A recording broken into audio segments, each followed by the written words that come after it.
নিলামে উঠেছে বিংশ ও একবিংশ শতাব্দীর চিত্রকর্ম ও ভাস্কর্য। পাবলো পিকাসো, ক্লদ মোনে, রয় লিচটেনস্টাইন ও মার্ক রোথেকোর জনপ্রিয় সব শিল্পকর্ম এই নিলামে। নিউ ইয়র্কের নিলামঘর ক্রিস্টিস ও সোথফি তাদের বসন্তকালীন আয়োজনে ইতিহাসের প্রতীকগুলো তুলে ধরেছে। সোথফি ভাস্কর্যটি আরবার্তা গিয়াকোমিটে নিজের ছোট ভাইকে ভাস্কর্যের মাধ্যমে ফুটিয়ে তোলেন। সোথফিস আশা করেন গ্র্যান্ডে টিটে মিনসে নামে এই মূর্তিটি ৭০ মিলিয়ন মার্কিন ডলারে বিক্রি করা সম্ভব। এটি সম্ভবত তার অন্যতম শ্রেষ্ঠ শিল্পকর্ম। এটি তার ভাই ডিয়েগোর প্রতিকৃতি, যিনি তার আজীবন সঙ্গী ছিলেন, এমন একজন যাকে তিনি তার কাজে চিত্রিত করেছেন। তার জীবদ্দশায় তৈরি ৬টি শিল্পকর্মের মধ্যে কেবল একটি শিল্পীর নিজ হাতে আঁকেন এবং এটি সেই ভাস্কর্য।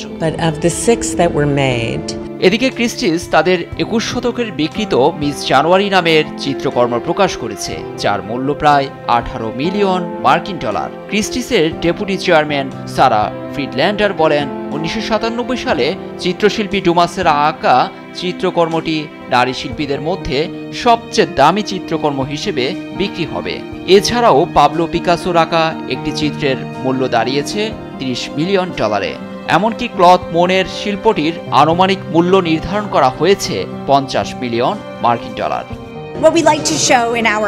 আমাদের বিংশ ও একবিংশ শতাব্দীর বিকৃতে দেখাতে চাই শিল্প ও ইতিহাস। এই গ্যালারির প্রতিটি শিল্পী অসাধারণ কাজ করছেন। আমরা ক্লদ মনের মতো প্রভাব বিস্তারকারী দেখেছি, আমরা মাড্রিয়ানের মতো আধুনিক শিল্পীদের দেখেছি, আমরা বিংশ শতাব্দীর শেষের দিকে মার্লিন ডুমাসের বিশুদ্ধতা দেখেছি। শিল্পবাজারে মানুষের আগ্রহ অর্থনীতিতে এক নতুন সম্ভাবনার সৃষ্টি করেছে বলে মনে করেন দুই নিলামঘরের সংশ্লিষ্টরা।